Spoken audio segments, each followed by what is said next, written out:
really making conscious efforts to make sure that decision makers are becoming diverse themselves. The legal profession, in terms of embracing diversity inclusion, can be open-minded and creative. I think that it's very easy to always hire people who look like you, who think like you, who come from the same walks of life as you. I think it takes a lot of creativity and sometimes courage to say, no, we're actually going to take a step back and think about what we can do to make this place more diverse and inclusive. So. Wake up. The business case has been made over and over and over again. If you look at the client base is as diverse as they come. In conflict resolution, and I do this every day, you need to understand the differences between all of the peoples that you deal with. You cannot expect that everyone is going to react to the situation the same way you react to the situation. My argument to firms and to practices provide opportunities for people to be able to prove themselves here. I think diversity ultimately pays off in the fact that you have a set of people who have different skills, who have different backgrounds, who will solve problems differently based on who they are, right? And by fostering that, I think you build a great thing.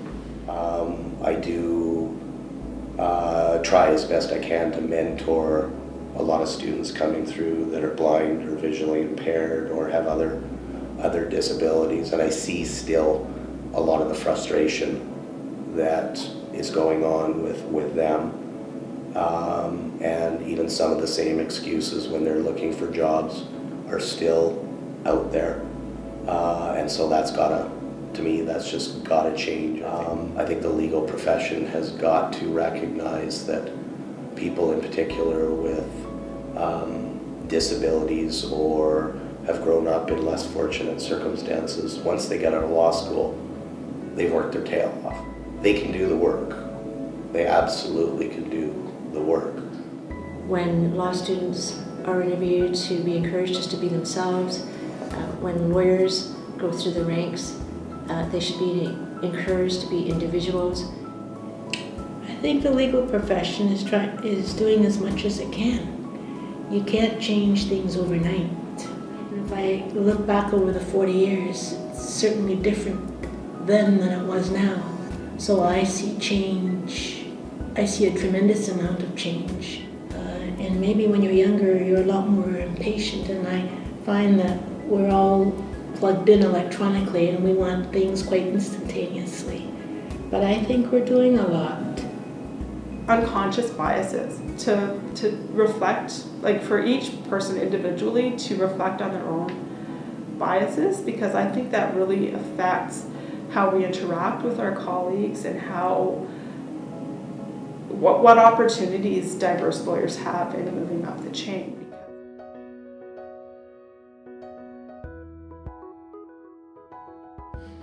Brace yourself and be ready for a good fight.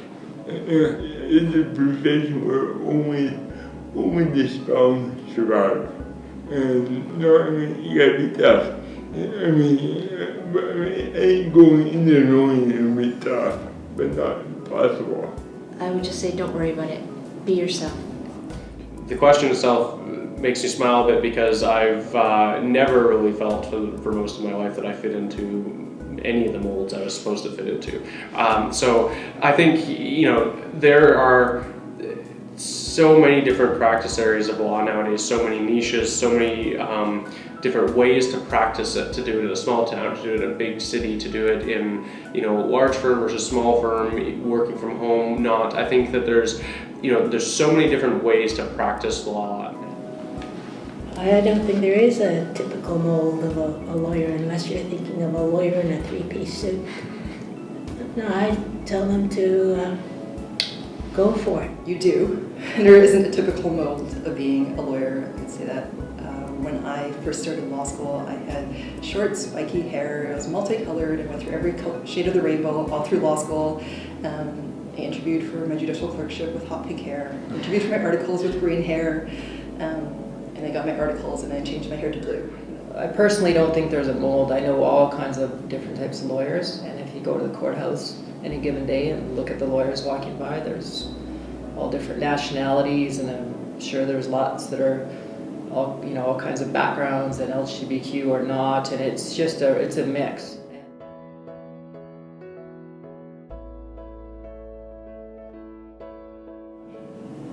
Well, I think it's important in general, and not just legal profession. I just think if you have different voices, you have different people, if you have different ideas, you foster creativity. And everything that I think drives our world now is creativity. It's innovation, creativity, and you see that in business, you see that in law. I think what you need almost like a collection of ideas, right? And the only way you do that is people with different experiences, different backgrounds.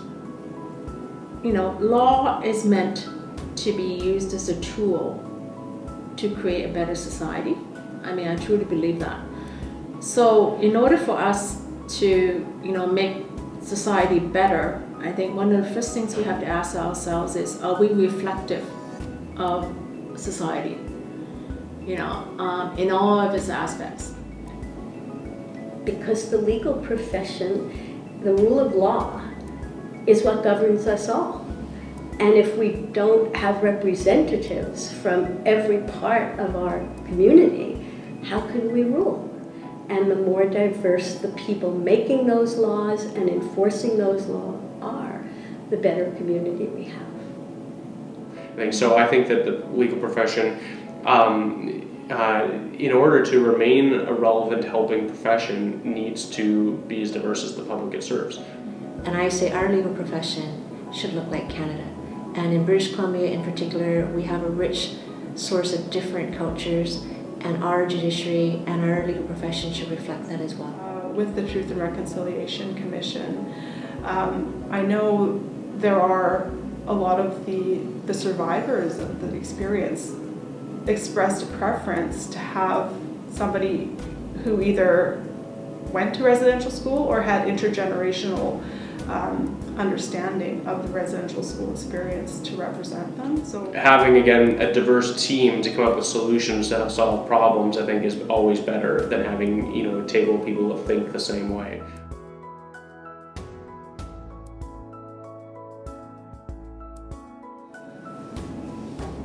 What I'd like to see in my future, and what I'd like to see for the legal profession, is a time when we don't have to talk about this topic.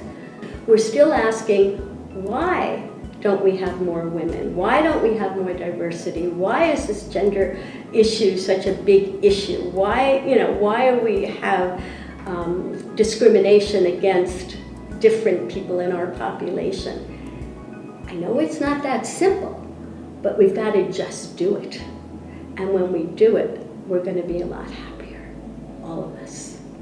In the future of the legal profession, I do see that there will be, and there has been, a greater emphasis and a push towards dealing with the issue of diversity in a real way, as opposed to just supporting it in spirit.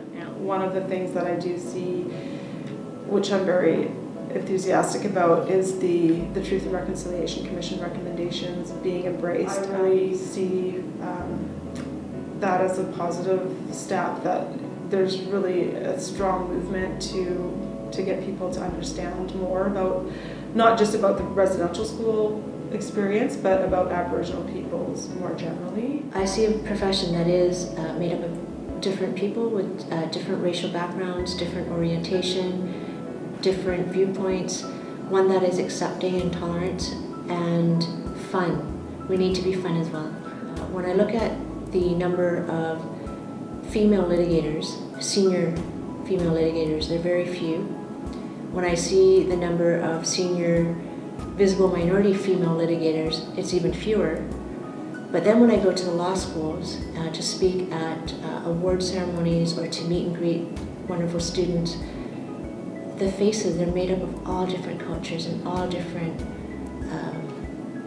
personalities. And I know that 5, 10, 15 years down the road, the legal profession is going to be made up of those faces. And there will be more female litigators and more visible minority practicing law, and I think that's fantastic.